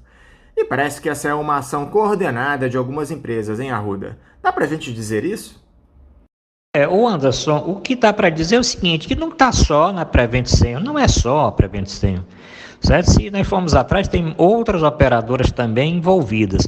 Existem algumas diferenças, algumas operadoras que utilizavam esse kit no início, quando ainda existia dúvida de que ele poderia trazer algum benefício ou não, e aquelas que continuaram até agora a utilizar. Então, acho que a fiscalização deve ser geral. Existe denúncia do Ceará, existe denúncia de Recife, existe essas denúncias de São Paulo, estão chegando denúncias de outros locais. A nossa entidade, que é a Associação Brasileira de Médicos e Médicos para a Democracia, tem atuado e também recebendo algumas denúncias. Nós já divulgamos nota com relação a isso, com relação à necessidade do Conselho Federal de Medicina revogar uma resolução anterior que como que respaldava a utilização desses medicamentos, que isso não pode continuar. E mais do que isso, nós pedimos a renúncia de toda a diretoria do Conselho Federal de Medicina, porque nós não observamos condição dessa diretoria permanecer à frente de uma entidade, tá certo, com o respaldo que existe na sociedade brasileira, na importância que é o Conselho Federal de Medicina, que infelizmente nesse governo atual se desvirtuou e desde o início da pandemia tem adotado condutas que nós igualamos às condutas mais genocidas desse governo. Diferente da Associação Médica Brasileira, que desde o ano passado, finalzinho do ano, quando mudou a sua diretoria, a Associação Médica Brasileira, junto com as entidades de especialidades médicas, tem tomado uma outra posição com relação aos rumos da pandemia. É lamentável o que está acontecendo, mas além disso, além da renúncia, nós exigimos também punição para todas essas pessoas que respaldaram esse tratamento que não tem justificativa, e além do mais outras decisões com relação a isolamento social, com relação ao uso de máscaras e outras atitudes que nós consideramos como deletérias com relação ao tratamento da pandemia. Agora, Arruda, a CPI da pandemia está chegando à sua fase final. A expectativa é de que o relatório seja votado até o próximo dia 20 e a comissão parece ter feito um bom trabalho na descoberta desses casos escabrosos relacionados à Covid-19 no país, na tentativa de corrupção por gestores públicos, a existência de um gabinete paralelo dentro do Ministério da Saúde, esse escândalo da Prevent Senior. Qual é o balanço que vocês da Associação Brasileira de Médicas e Médicos pela Democracia fazem da Comissão Parlamentar de Inquérito lá no Senado, Arruda? Anderson, a nossa entidade tem a mesma posição. Acho que a CPI, muito importante, a CPI está fazendo um belíssimo trabalho, tá certo? O relatório deve vir com muito recheado, né, de denúncias, de crimes, porque está mais que confirmado que o governo trabalhou contra a pandemia, contra a compra de vacinas, que o governo trabalhou para adquirir vacinas superfaturadas, isso está bem claro, vacinas que nem existiam, pagamento antecipado de vacinas, contra isolamento social, a favor de tratamento ineficaz, gabinete paralelo, que ultrapassava todas as ordens oriundas do próprio Ministério da Saúde, próprios técnicos do Ministério da Saúde. Esse governo atual ele destruiu o Ministério da Saúde, destruiu os cargos, as pessoas mais importantes do Ministério da Saúde, desde a época do Pazuello. Nós não podemos também dizer que tenha sido o Mar de Rosa, o Mandetta e o Nelson Tach, que passou pouco tempo, mas Pazuello e o Queiroga, realmente aí eles têm que ter muita tinta nesse relatório, além de todos que formaram o gabinete paralelo, do líder maior, que é o presidente Bolsonaro, colocar o Conselho Regional de Medicina e agora colocar também a Agência Nacional de Saúde e diversas outras pastas que fizeram vistas grossas a tudo que estava acontecendo no Brasil. Então nós confiamos que a CPI, esse relatório vai ser aprovado e que tenhamos realmente punição para todos aqueles que colaboraram para esse genocídio que aconteceu no Brasil. Dá para acreditar, Arruda, em punição para os agentes públicos que cometeram crimes durante essa gestão da pandemia nos estados e em âmbito federal? Você acha que o presidente Jair Bolsonaro vai pagar pelo que ele fez durante a pandemia?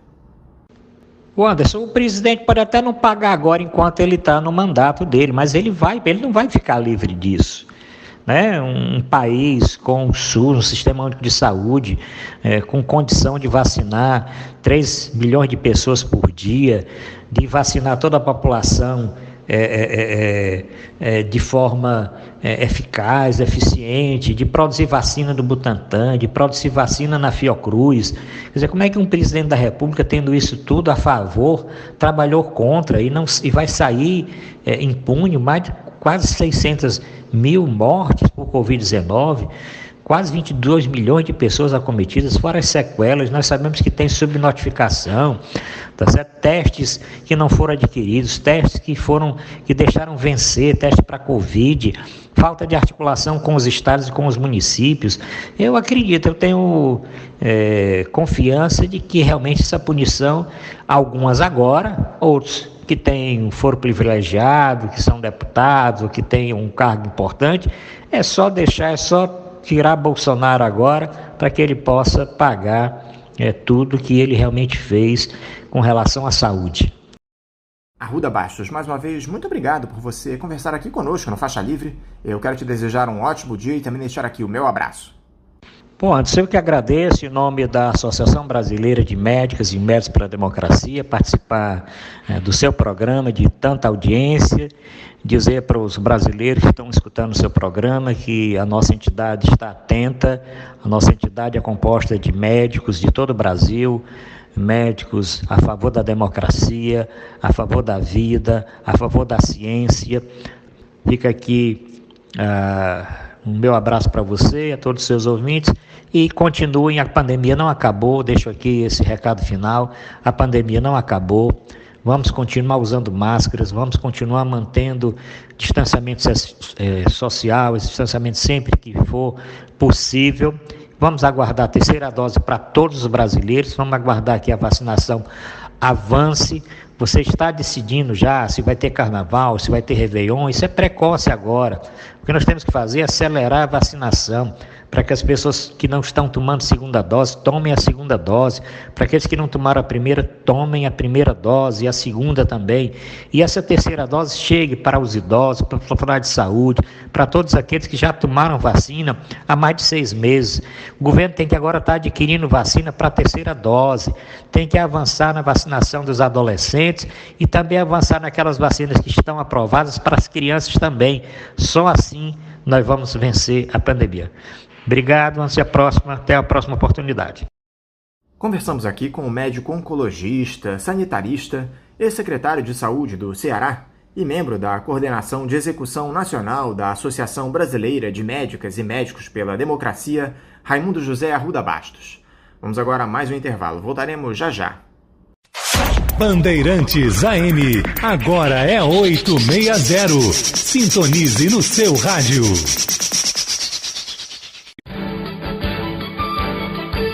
Voltamos a apresentar Faixa Livre.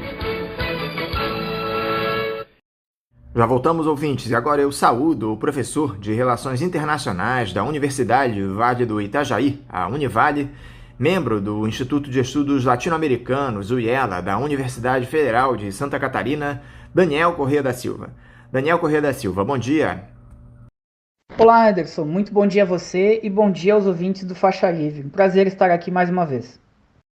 Daniel, muito obrigado por você mais uma vez estar aqui conosco no programa. Daniel, o presidente dos Estados Unidos, Joe Biden, já começou a enfrentar uma série de problemas no seu governo. Na quinta-feira da última semana, a Câmara aprovou uma medida que evitou uma paralisia do governo, o financiando até o dia 3 de dezembro. O texto foi rapidamente sancionado pelo Joe Biden no limite do prazo do atual financiamento da gestão federal. Só que há muitas resistências dentro, inclusive, do próprio Partido Democrata. O líder estadunidense terá um outro difícil teste pela frente, em uma discussão no Congresso de um projeto de infraestrutura de $1 trilhão.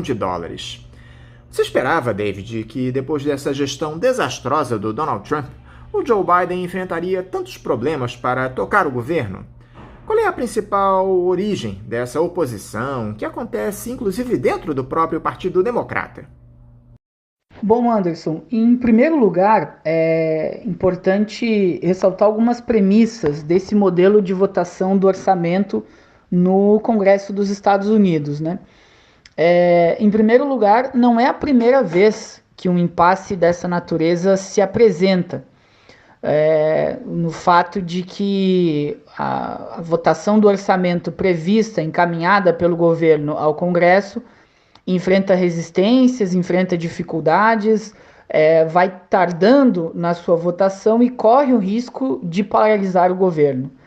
Isso acontece recentemente algumas vezes na história dos Estados Unidos, e nós tivemos, inclusive, durante a própria administração de Barack Obama, um tempo em que, de fato, a administração direta dos Estados Unidos em serviços tidos como não essenciais foi, de fato, paralisada.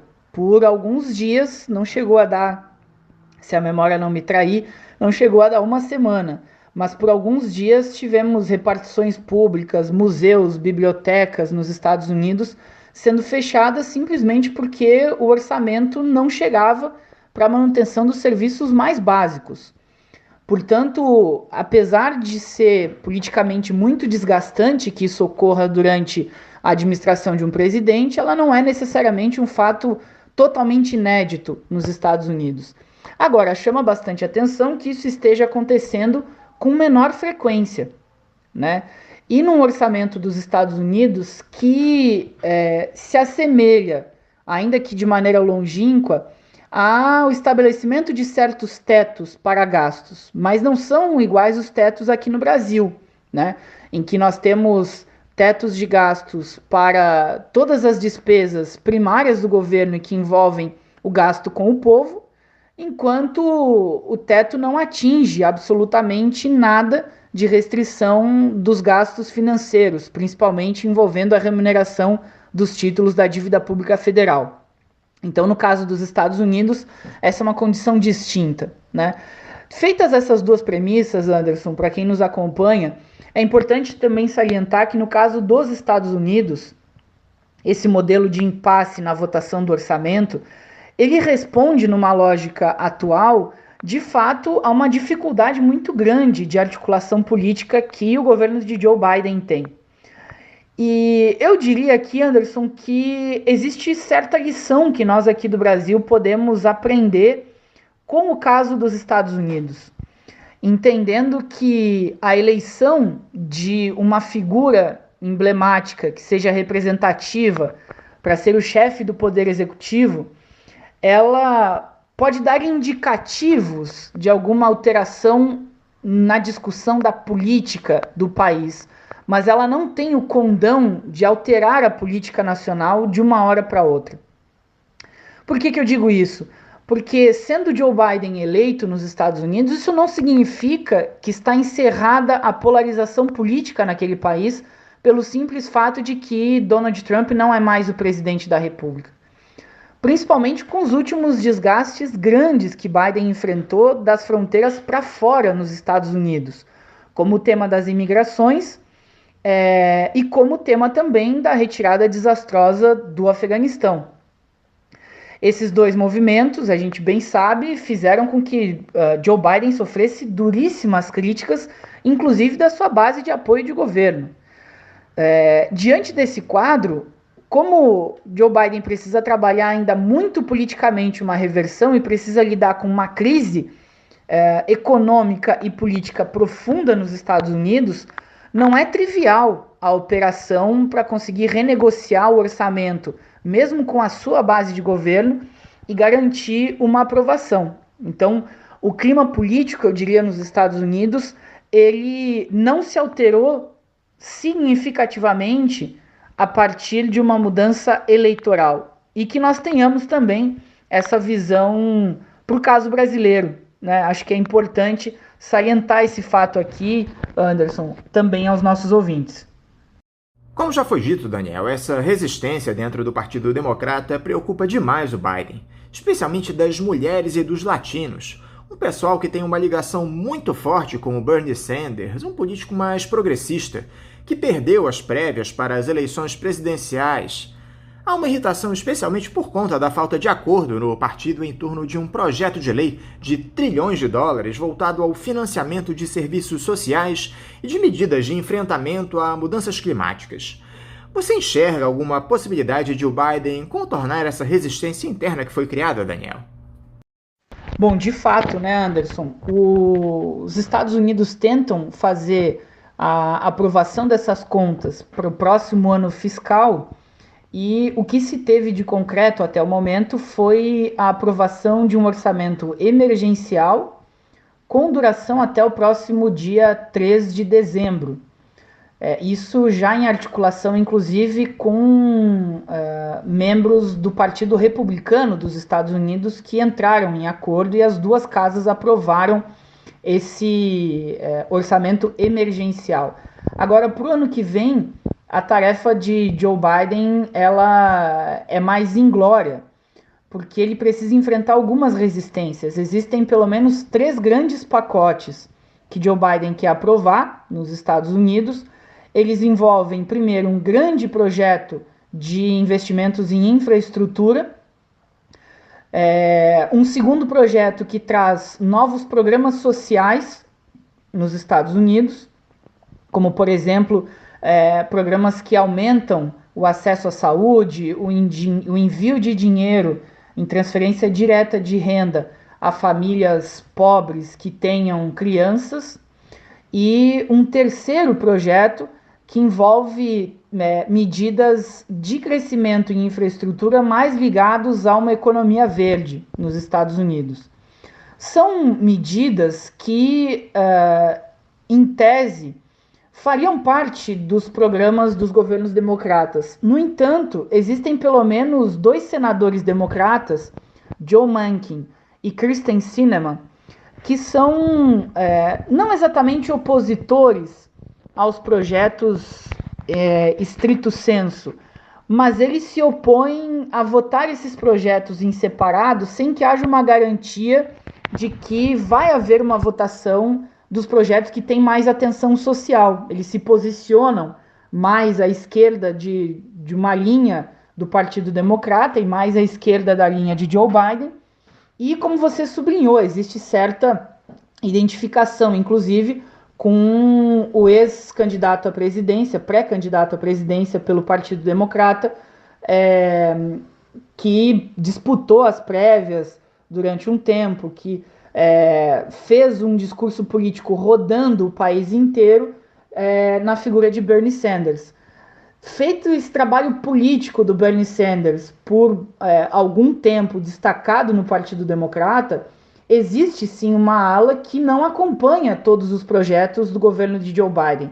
Por isso que é importante reforçar, como citamos já na primeira questão, que o ambiente político e a discussão política de um país, ela não necessariamente vai seguir exatamente o mesmo rito, a mesma dimensão, a mesma magnitude daquilo que se revela diretamente nos votos, né? Os votos, eles são um movimento muito mais superficial, uma expressão muito mais superficial do que é a discussão política mais de fundo. Por isso que é fundamental trabalhar incessantemente o discurso político e o trabalho de mobilização política, de tomada de consciência dentro do terreno político. Nesse quadro, de fato, Joe Biden enfrenta muitas dificuldades com esse pacote, enfrenta essas resistências dentro do próprio Partido Democrata e tem feito uma cruzada na companhia de Nancy Pelosi, que é a presidente da Câmara dos Representantes nos Estados Unidos, equivalente à nossa Câmara dos Deputados, tentando fazer um trabalho de convencimento de deputados e senadores para que esses projetos possam ser todos eles aprovados. Existe uma resistência muito grande quanto à necessidade de aplicar estímulos à economia diante de um cenário em que o nível de emprego já tem retomado patamares pré-pandemia nos Estados Unidos e existem inclusive ofertas ociosas de emprego ainda sendo anunciadas no país. E a compreensão é de que o nível de salários é muito baixo, então as pessoas estão com queda na renda apesar de terem emprego. Logo, a pressão por programas sociais, por assistência social nos Estados Unidos, acaba tendo um apelo maior do que a sinalização de um programa de larga escala, mesmo que seja de transição energética ou de infraestrutura. Então é diante desse impasse que Joe Biden se encontra. Mas eu não apostaria aqui, Anderson, que esse impasse durará mais tanto tempo assim. Eu entendo que no frigir dos ovos o Partido Democrata fecha a questão e ele tem maioria para aprovação da medida na Câmara dos Deputados, que é o principal desafio atual. Então, o impasse deve durar mais um tempo, deve ser uma negociação mais dura, mais demorada, mas ela não deve deixar de acontecer. Eu não estimo, pelo menos a priori, que o governo dos Estados Unidos vai enfrentar um impasse tão extremo assim, numa divisão de dentro do Partido Democrata que inviabilize a continuidade do governo e da votação do orçamento desses projetos, por enquanto. Um outro problema que o Joe Biden tem enfrentado, Daniel, é essa crise migratória que se dá no país, que levou cerca de 15 mil haitianos à cidade texana de Del Rio, na fronteira com o México, nos últimos dias. Já houve até a deportação de crianças brasileiras naquela região, Daniel, em um cenário de extrema preocupação. O que leva a esse quadro deplorável lá na fronteira dos Estados Unidos, Daniel? O Biden não está sabendo lidar com essa situação? Há uma solução para resolver esse drama das pessoas que tentam entrar nos Estados Unidos naquela esperança de mudar de vida? Depois da saída vexatória das tropas dos Estados Unidos do Afeganistão, o presidente Joe Biden acumula mais um desgaste internacional extraordinário, Anderson. As cenas da polícia de fronteira dos Estados Unidos literalmente laçando imigrantes de origem haitiana como se fossem animais, e aliás, com a evolução das técnicas de bem-estar animal, muitos animais não são tratados daquela forma. Essas imagens de fato chocaram o mundo, elas rodaram e chocaram o mundo. São cenas absolutamente repugnantes, uma posição abjeta e que não contou, é importante que se diga, com a repreensão veemente do governo de Joe Biden. Não foi uma repressão à altura do tamanho da barbaridade que foi cometida na polícia de fronteira, assim como as imagens de um exército de pessoas abrigadas embaixo de uma ponte, também esperando para poder passar a fronteira em direção aos Estados Unidos. São imagens que desgastam frontalmente o governo de Joe Biden, sobretudo porque Biden vendeu uma ilusão. Vendeu a ilusão de que seria mais receptivo do que Donald Trump aos imigrantes. E o que nós temos de acumulado é que nos primeiros 6 meses de administração de Joe Biden, ele já acumulou uma quantidade de deportações superior à quantidade de deportados no mesmo período feita por Donald Trump. Os Estados Unidos, na prática, desde sempre, Anderson, historicamente, são uma máquina de deportações. Tal como Adam Goldman descreveu no seu livro, Os Estados Unidos, uma máquina de deportações. Historicamente, os Estados Unidos sempre mantiveram uma postura de muita hostilidade com relação ao volume dos imigrantes que recebia, mas sempre tiveram uma política muito receptiva também com relação à qualidade de alguns imigrantes que recebia. Basta que o nosso ouvinte acompanhe, por exemplo, que um dos 2 ganhadores do Prêmio Nobel de Medicina, no dia de ontem, um deles era um imigrante libanês, cujos pais também eram estrangeiros, e que é um professor na Califórnia, na costa oeste dos Estados Unidos. E diante desse quadro se percebe que são os imigrantes qualificados que mantêm a máquina tecnológica e industrial dos Estados Unidos em funcionamento. Porque se os Estados Unidos dependessem da qualificação da mão de obra que eles oferecem internamente à sua população, eles jamais seriam capazes de se sustentar no topo do planeta como seguem nos dias atuais. Diante desse quadro, Anderson, é importante ressaltar que os Estados Unidos, enquanto essa máquina de deportações, possuem um movimento que desgasta de fato o presidente Donald Trump, o presidente Joe Biden, uma vez mais, e que fazem dos Estados Unidos esse cenário absolutamente hostil para a chegada de imigrantes. E essa hostilidade, ela precisa, por parte de nós que temos um pensamento crítico mais aguçado, e também o nosso público do Faixa Livre, ela não pode se reduzir ao aspecto meramente moral, ainda que ele seja assim importante. É importante de indignar-se com essas cenas chocantes que rodaram o mundo nas últimas semanas. Mas elas não podem se resguardar nesse modelo de indignação ou de moralidade. Nós devemos nos perguntar o que faz com que os Estados Unidos sejam essa máquina de deportar gente e o que faz com que tantas e tantas pessoas arrisquem a vida para viver nos Estados Unidos. O que faz, por exemplo, com que aquela imigrante brasileira tenha morrido de fome e de sede no deserto, tentando atravessar para os Estados Unidos, sendo abandonada pelas pessoas que a acompanhavam. O que faz com que milhares de crianças tenham sido separadas dos pais, como você registrou aqui.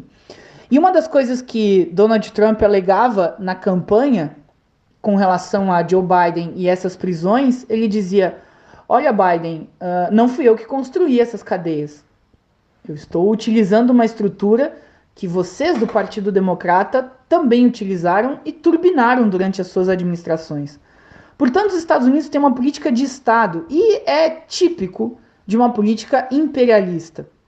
A política imperialista dos Estados Unidos submete os países da periferia do sistema capitalista a condições de vida absolutamente miseráveis, que fazem com que um sujeito aceite cruzar, às vezes, as florestas mais hostis da América Central, passando, por exemplo, pela Guatemala, tentando sobreviver, e muitos não conseguem, tentando atravessar o território mexicano e tentando chegar aos Estados Unidos. E os Estados Unidos, com a cumplicidade do progressista, entre aspas, Andrés Manuel López Obrador, estabelecem uma política de fronteira também muito hostil à entrada de imigrantes estrangeiros.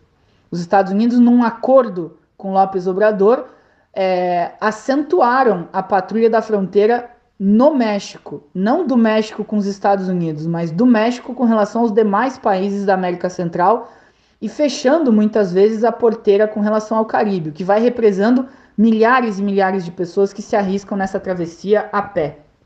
Então, a política migratória dos Estados Unidos é um desastre, mas a nossa avaliação tem que ser sobre a política imperialista dos Estados Unidos, que impele essas dezenas de milhares de pessoas a arriscarem as suas vidas e se disporem a tentar chegar na Terra Prometida, tentar chegar nos Estados Unidos, que usam dessa política migratória absolutamente seletiva para, de um lado, manter a sua máquina industrial e tecnológica e, de outro lado, rebaixar o preço da força de trabalho daquelas atividades mais triviais que um trabalhador comum dos Estados Unidos não costuma fazer. Eu queria um comentário seu também, Daniel, para essa situação da Venezuela. No último dia 1º foi realizada uma reconversão monetária que removeu 6 zeros do Bolívar, na intenção de segurar a inflação no país, que deve terminar o ano de 2021 na casa de 1 milhão %. Essa é a terceira vez que se cortam zeros da moeda local desde 2008, chegando a um total de 14 zeros eliminados. Esse tipo de medida resolve o problema venezuelano, Daniel? Qual é a análise que você faz para essa nova tentativa lá no governo de Nicolás Maduro para contornar essa grave situação em um país que sofre com severos embargos econômicos dos Estados Unidos? É sempre importante lembrar isso. Esse dia 1º de outubro de 2021 marca, Anderson, o lançamento de uma nova escala e de uma nova expressão monetária na Venezuela.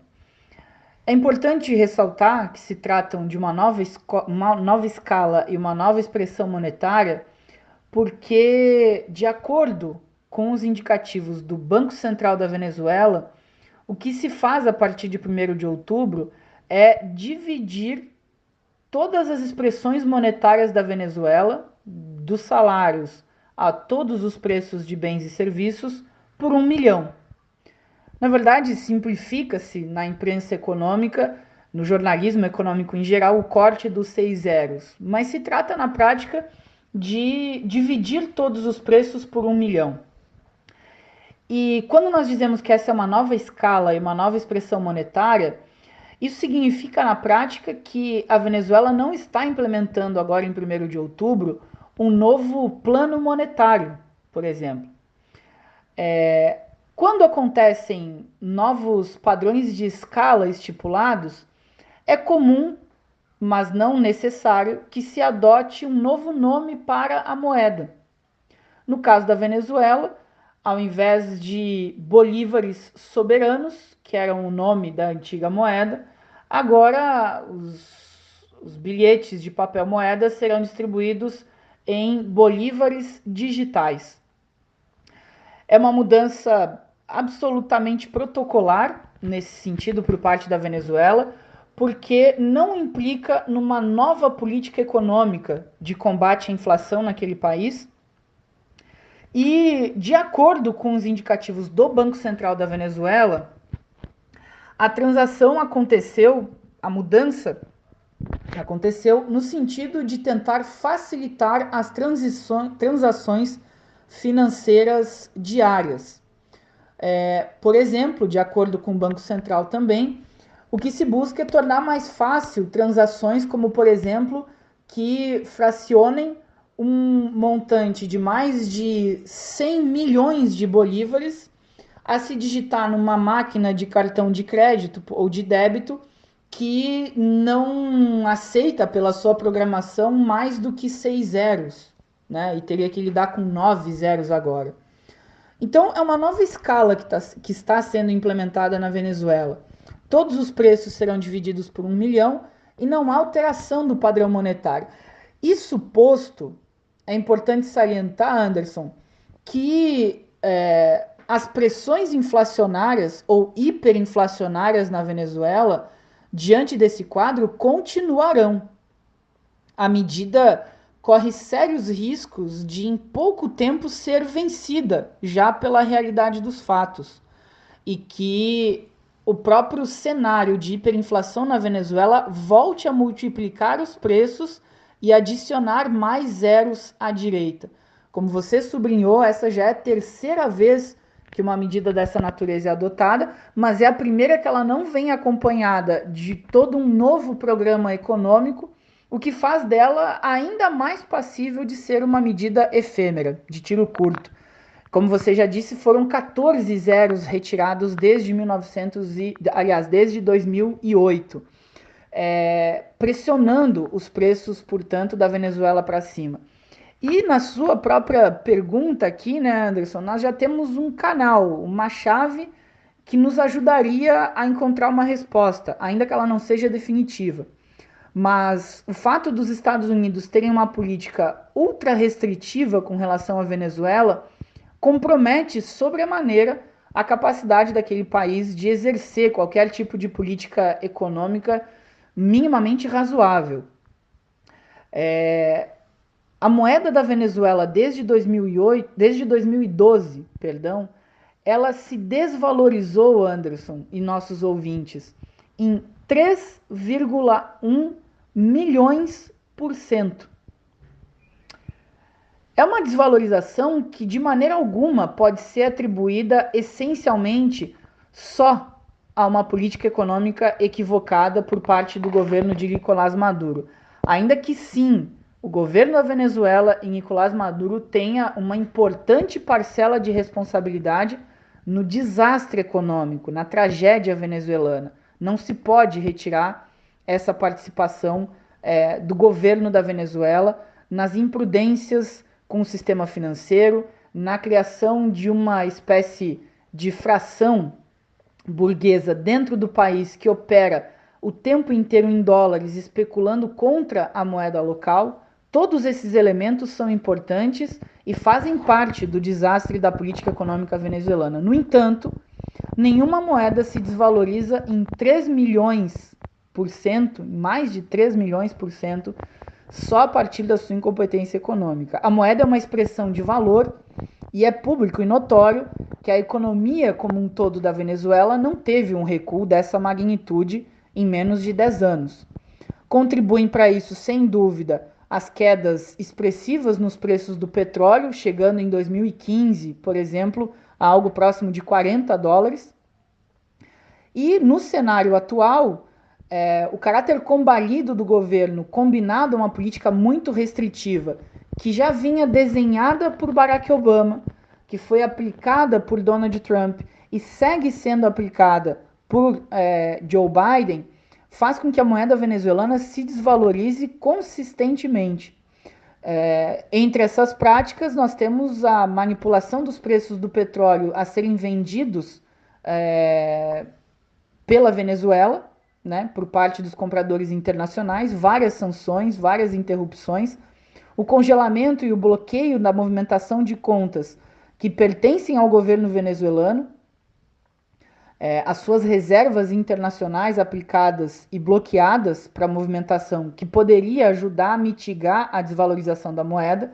Todos esses cenários eles são fundamentais, portanto nós não conseguimos discutir o caso venezuelano a contento se não levarmos em consideração essas outras questões também. E portanto aqui, Anderson, eu diria que as expectativas são muito baixas de que essa nova medida do governo venezuelano, no momento atual, mudando o nome da moeda e dividindo os preços por 1 milhão, tem alguma aplicabilidade prática no sentido de evitar a multiplicação da inflação naquele país.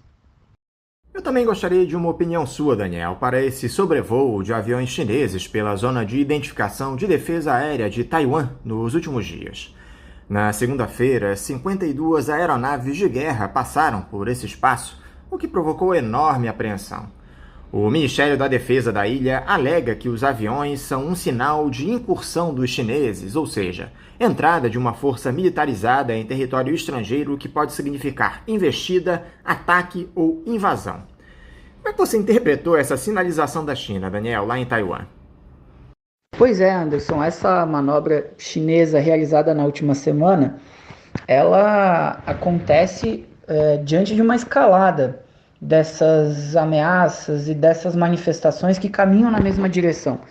Essa foi a maior manobra da história realizada já pela China na região de Taiwan. Foram 52 aeronaves, como você apontou, e durante o mês de junho já tinha havido uma outra que até então era a maior da história, com 29 aeronaves passando pela região. E existem alguns condicionantes factuais e outros mais conjunturais com relação a essa questão, né? Do ponto de vista factual, o que se pode dizer é que essas movimentações militares elas costumam acontecer durante essa época do ano por parte da China, mas claro, muito mais internamente, porque durante o mês de outubro se celebra o aniversário da Revolução Chinesa de 1949. E o dia 1º de outubro marca os 72 anos da criação da República Popular da China, né, o país que emerge deste processo revolucionário. E ao mesmo tempo significa junto um sinal de intimidação a Taiwan, porque o dia 10 de outubro marca a fundação da Zona Autônoma e Rebelde de Taiwan, ou Taipei, como gostariam de chamar os chineses, né? Então são datas muito próximas de comemoração e que os movimentos militares da China ajudam a, de certa forma, mitigar as manifestações, as celebrações que podem ocorrer por parte de Taiwan, que conta com um apoio declarado dos Estados Unidos e que vem também, nos últimos tempos, aumentando cada vez mais os seus orçamentos militares. O governo de Taiwan, em comparação a 2017, quando assumiu, já aumentou seus gastos militares, Anderson, em 52%. Esse é um indicador também de que Taiwan busca elaborar algum plano de defesa com relação à investida chinesa. Agora, as questões mais conjunturais e até estruturais que envolvem esse processo, elas têm a ver com um domínio geopolítico da região.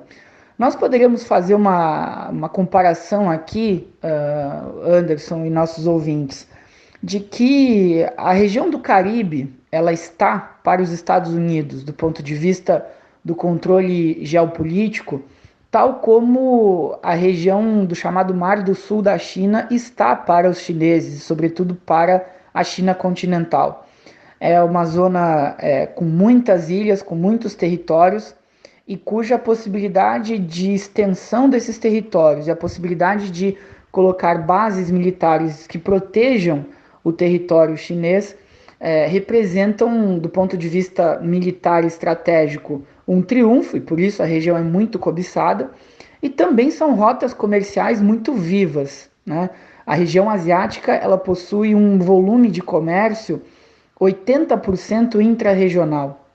Então existe um movimento muito intenso de circulação de mercadorias na região, e essa proteção militar ela garantiria o sucesso da transação de mercadorias.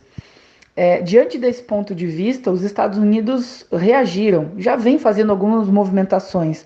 Desde 2012, quando ainda tínhamos Hillary Clinton como secretária de Estado de Barack Obama, que os Estados Unidos vem buscando uma aproximação com os países do Pacífico na busca de uma tentativa de isolar a China na região.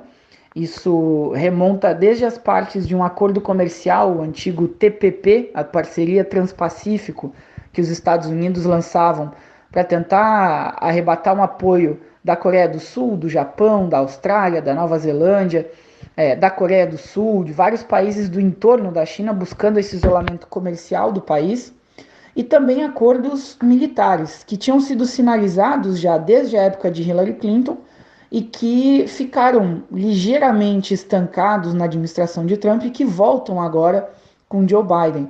A tentativa por parte dos Estados Unidos nesse momento é a de militarizar também a região a partir da Austrália, e é possível dizer que essa movimentação chinesa também tem muito a ver com o recente acordo celebrado por Estados Unidos, Reino Unido e Austrália, que pode fazer com que a Austrália tenha um submarino nuclear, o que daria uma boa dose de autonomia a um aparato militar australiano, e que a partir da sua força aquática poderia proteger muito mais o território australiano e também fazer certas incursões, investidas ao Mar do Sul da China. Num país que notadamente tem um acordo militar com os Estados Unidos, isso sem dúvidas representa uma ameaça, uma afronta aos chineses. E sem sombra de dúvidas, os exercícios militares realizados pela China recentemente também têm muito, mas muito a ver com essas movimentações recentes, e que provocaram inclusive um desagravo muito forte por parte da França, que estava junto à Austrália também costurando um acordo nessa direção. Nós tivemos aí recentemente muitas manifestações diplomáticas francesas em desagravo a tudo que os Estados Unidos costuraram com o Reino Unido e com a Austrália, Anderson. Para encerrar, Daniel, eu queria falar sobre essa situação do Brasil no cenário internacional.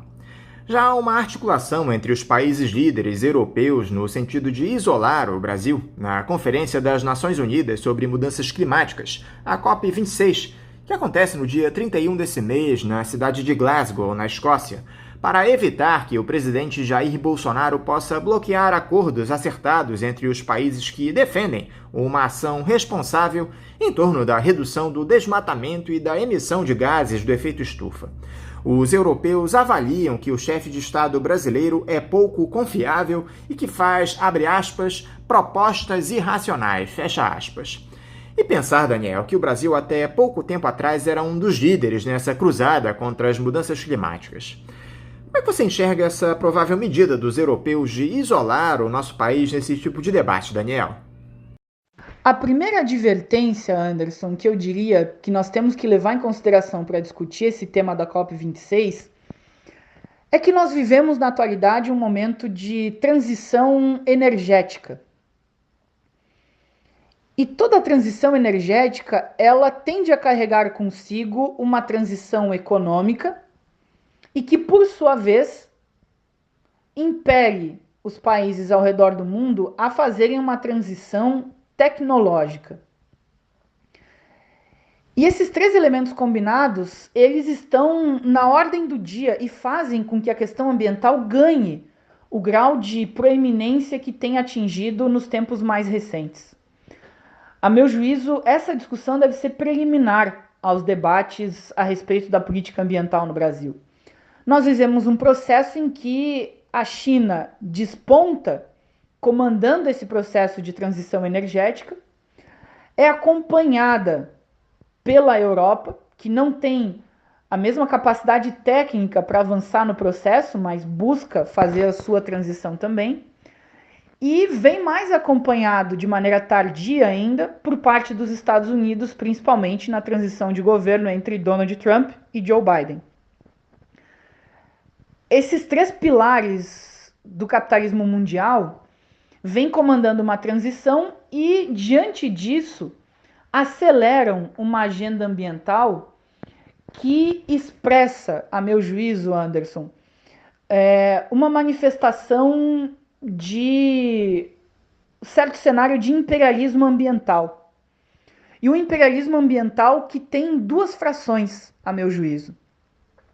Uma primeira delas vem diante da imposição de uma transição energética, econômica e de padrões tecnológicos que fazem com que os países da periferia do sistema capitalista tenham que se adaptar aceleradamente a novos padrões de produção que não necessariamente são limpos ou verdes, são novos padrões de consumo que podem emitir menos gases de efeito estufa, mas não quer dizer, por exemplo, que diante do aspecto produtivo nós tenhamos uma produção mais limpa.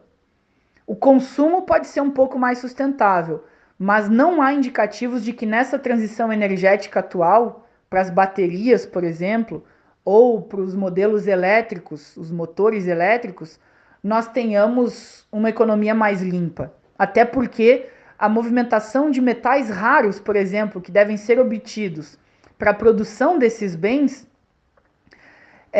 envolvem uma extração que é absolutamente degradante do ponto de vista ambiental.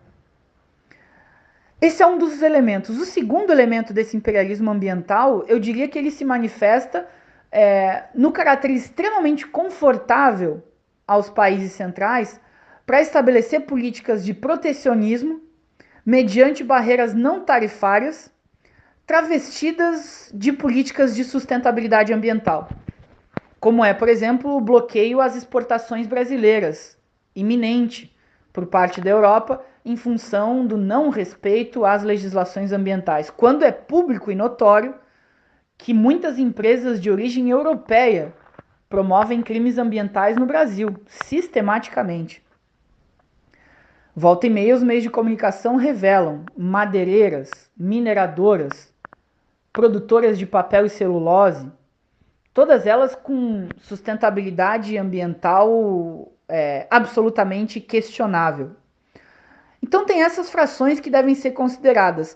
No âmbito específico da COP, sem dúvidas, o Brasil deve coletar certo isolamento. E, a meu juízo, o Brasil vai coletar o isolamento pelos motivos equivocados. Porque quando coletamos isolamento por esse tipo de pressão, isso significa que o Brasil só pode se aproximar dessas potências estrangeiras se aderir frontalmente, diretamente, de forma subserviente a essa agenda ambiental que vem sendo imposta desde fora. E não há disposição nenhuma, a meu juízo, de que o governo federal esteja trabalhando, por exemplo, uma soberania dos recursos naturais no Brasil. Não é esse cenário que a gente vê acontecendo. A questão é que os recursos naturais do Brasil vêm sendo cobiçados pelas grandes potências do imperialismo global.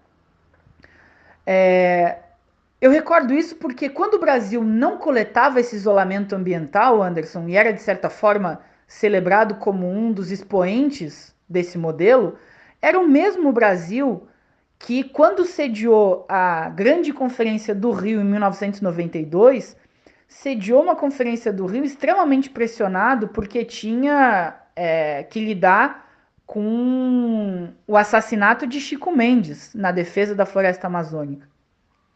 Porque tinha que lidar com todas as queimadas e a devastação amazônica que, do ponto de vista da agenda internacional, chegavam a pleitear, inclusive, a internacionalização do território da Amazônia, ou uma intervenção por conta do Brasil e dos demais países da América do Sul não terem a capacidade de preservar um bioma tão importante para o mundo.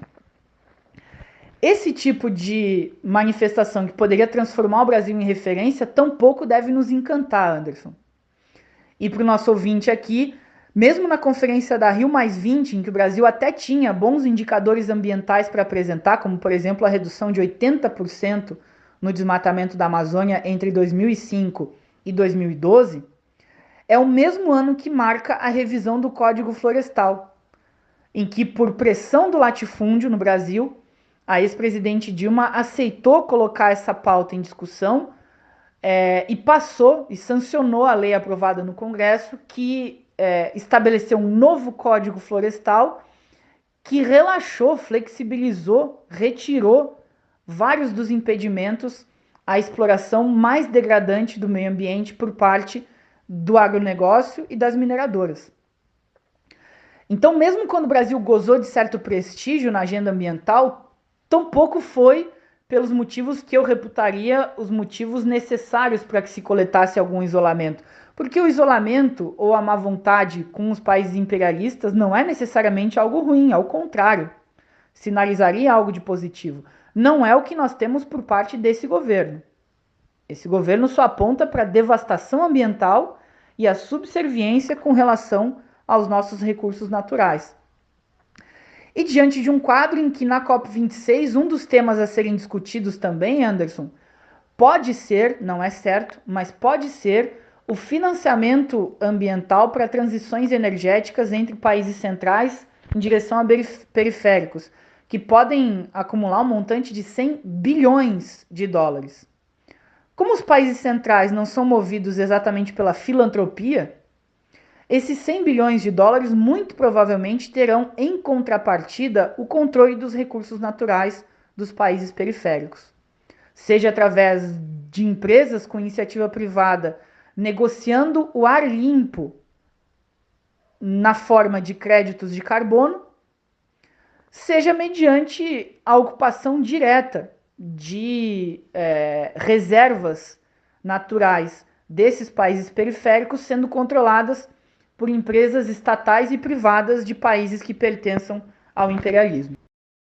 Daniel Corrêa da Silva, mais uma vez, muito obrigado por você dialogar aqui conosco no programa. Eu quero te desejar um bom dia de trabalho e também deixar aqui o meu abraço. Muito obrigado, Anderson. Mais uma vez é um prazer participar do programa Faixa Livre também. Um bom dia a você e bom dia também aos nossos ouvintes. Um grande abraço. Conversamos aqui com o professor de Relações Internacionais da Universidade do Vale do Itajaí, a Univale, e membro do Instituto de Estudos Latino-Americanos, UIELA, da Universidade Federal de Santa Catarina, Daniel Corrêa da Silva. E vamos encerrando a edição de hoje do Faixa Livre, convidando todos vocês para amanhã, a partir das 8 da manhã, estarem novamente aqui na Rádio Bandeirantes 860 AM, o nosso novo dial, a partir das 8 da manhã para uma nova edição do nosso Faixa Livre. Um abraço a todos vocês e até amanhã!